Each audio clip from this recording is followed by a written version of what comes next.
అందరికీ నమస్కారం. అమ్మ మాట అమ్మాయి బాట ఛానల్కి స్వాగతం. కథ చెప్పుకుందామా? దొంగ బుద్ధి.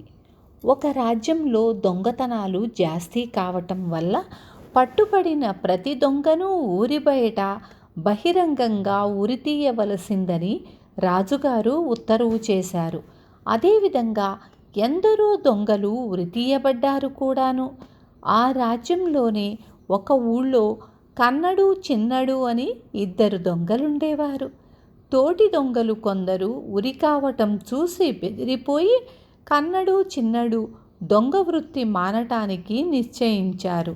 ఇంతవరకు చాలా పాపం చేశాము, ఇకనన్నా మంచిగా జీవించుదాం అన్నాడు కన్నడు. చేసుకోదలిస్తే బోలెడన్ని వృత్తులు అన్నాడు చిన్నడు. వాళ్ళిద్దరూ పక్క గ్రామంలోని పెద్ద రైతు దగ్గర పని సంపాదించుకున్నారు.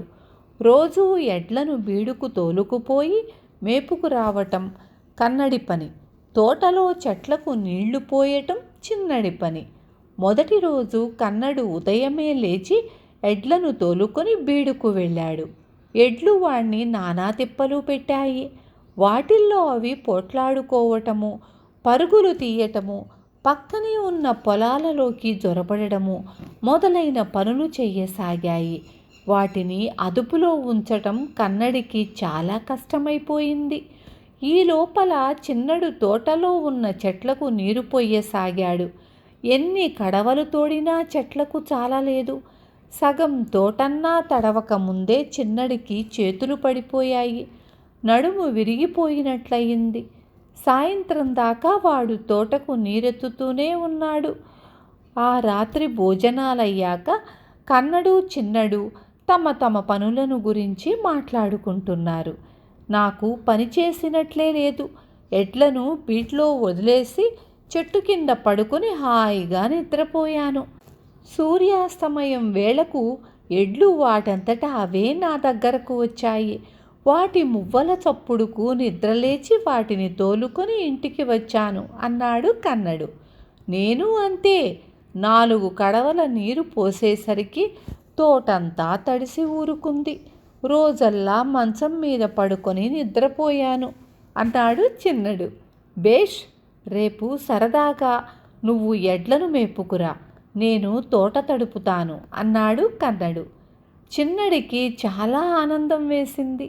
నేను అదే అనాలనుకుంటున్నాను అన్నాడు వాడు కన్నడితో. బీట్లో పడుకునేటందుకు మంచం కూడా మర్చిపోక పట్టుకెళ్ళు సుమి అని హెచ్చరించాడు కన్నడు. మర్నాడిద్దరూ పనులు మార్చుకున్నారు. సాయంకాలానికి ఒకరి మోసం ఒకరికి తెలిసిపోయింది. అంతే. కన్నడు ఇంకొక చిత్రం కూడా గమనించాడు. తోటలో ఒక మామిడి చెట్టు మొదట్లో ఎన్ని కడవల నీరు పోసినా ఇంకిపోతోంది. దాని రహస్యం ఏమిటో ఆ రాత్రి కనిపెట్టి తీరాలనుకున్నాడు కన్నడు. ఆ రాత్రి కన్నడు గాని చిన్నడు గాని తమ పనులను గురించి మాట్లాడనే లేదు. ఇద్దరూ నిద్రపోతున్నట్లు పడుకున్నారు. ఒక రాత్రి వేళ కన్నడు లేచి పక్కనే ఉన్న పలుగు తీసుకుని మామిడి చెట్టు దగ్గరకు వెళ్ళి దాని పాదులో తవ్వటం మొదలుపెట్టాడు.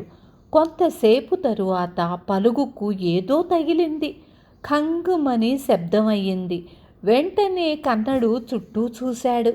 చిన్నడు చీకట్లో పక్కనే నిలబడి ఉన్నాడు. ఏమిటి ఇంత రాత్రి వేళ తవ్వుతున్నావు అన్నాడు చిన్నడు. ఈ చెట్టుకు పాదు సరిగ్గా లేదు, నిద్ర పట్టక పాదు సరిచేస్తున్నాను అన్నాడు కన్నడు అమాయకంగా. కంగుమని మోగిందేమిటి అన్నాడు చిన్నడు నవ్వు ఆపుకుంటూ. ఏదో రాయి అయి ఉంటుంది, పోయి పడుకుందాం పదా అన్నాడు కన్నడు. ఇద్దరూ వెళ్ళి పడుకున్నారు. చిన్నడు నిద్రపోయాక మళ్ళీ వచ్చి పలుగుకు తగిలినదేమిటో చూద్దామనుకున్నాడు కన్నడు. కానీ ముందు వాడికే నిద్ర పట్టేసింది. కన్నడు గురక ప్రారంభించగానే చిన్నడు లేచాడు. పలుగు తీసుకొని మామిడి చెట్టు దగ్గరకు వెళ్ళాడు. పాదు తవ్వి లంకి బిందెలు పైకి తీశాడు. వాటిని వెంటనే ఎక్కడైనా దాయాలి. సమీపంలోనే చెరువుంది. లోతు అట్టే లేని చోట చెరువులో ఆ లంకె బిందెలు మట్టిలో పాతిపెట్టి చిన్నడు ఏమీ ఎరగనట్లు వచ్చి పడుకొని నిద్రపోయాడు.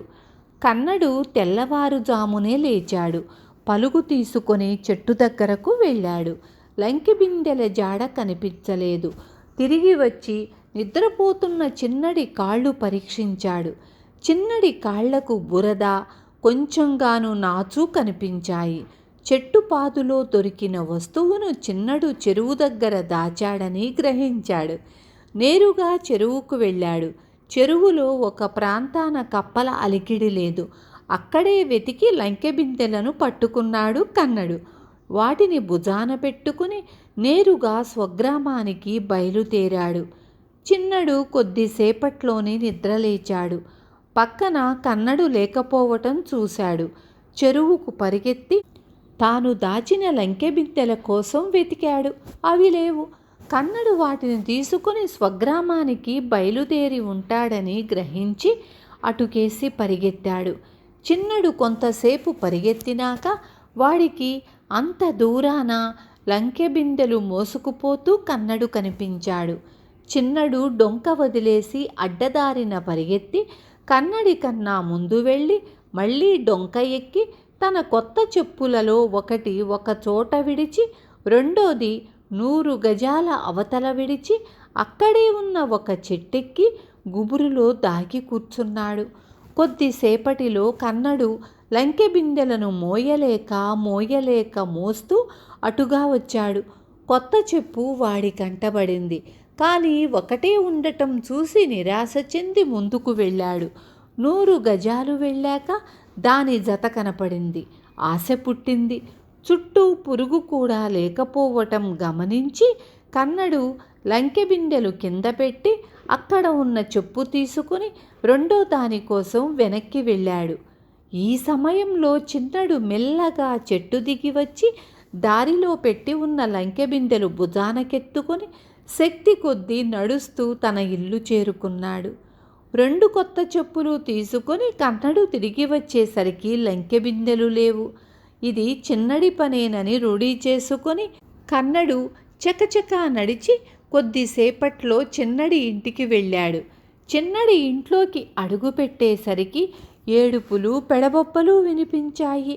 కన్నడు ఆశ్చర్యపోయి ఏమిటని అడిగాడు. అందుకు చిన్నడి భార్య కొడుకు శోకాలు పెడుతూ చిన్నడు చచ్చిపోయాడని చెప్పారు. గుడ్డ కప్పి నట్టింట్లో పడుకోబెట్టిన చిన్నడిని కూడా చూపించారు. కాసేపు కన్నడు కూడా వాళ్లతో పాటు ఏడిచి ఈ విధంగా అన్నాడు. ఇద్దరం ఎంతో స్నేహంగా ఉండేవాళ్ళం. ఇక చిన్నడి ఆఖరి కోరిక తీర్చటం తప్ప నేను చెయ్యగలిగిందేమీ లేదు. తాను నాకన్నా ముందు చనిపోతే తన శవాన్ని కొట్టేసిన కంది చేనులో కందిమోళ్ల మీదుగా లాగమని నన్ను కోరాడు. వాడి ఆఖరి కోరిక తీరుస్తాను. ఈ మాటలంటూ కన్నడు చిన్నడి శరీరాన్ని భుజాన వేసుకుని ఎవరి మాటలు వినిపించుకోకుండా గ్రామం పొలిమేరలో ఉన్న కొట్టిన కందిచేను దగ్గరకు తీసుకుపోయాడు. నేలలో పాతిన కత్తుల్లాగా ఉన్న కందిమోళ్ళు చూసేసరికి చిన్నడికి నిజంగానే ప్రాణం పోయినంత పనయ్యింది. ఊరుకుంటే నిజంగానే తనను కందిమోళ్ల మీదగా లాగుతాడని అతడికి భయం కలిగింది. చిన్నడు చప్పున లేచి కన్నడి కాళ్ళు పట్టుకొని, అన్నా, నన్ను క్షమించు. మనం దొంగ బతుకు చాలించి నీతిగా బ్రతుకుదామనుకున్నాం కదా, ఇంకా దొంగ బుద్ధులు మాత్రం దేనికి? 2 బిందెలున్నాయి, చెరొకటి తీసుకొని ఆ ధనంతో హాయిగా జీవిద్దాం అన్నాడు. లంకె బిందెలను కన్నడు చిన్నడు సమంగా పంచుకొని ధనవంతులై సుఖంగా కాలం వెళ్ళబుచ్చారు. విన్నారు కదా. రేపు మళ్ళీ ఇంకొక మంచి కథతో మీ ముందుకొస్తాను.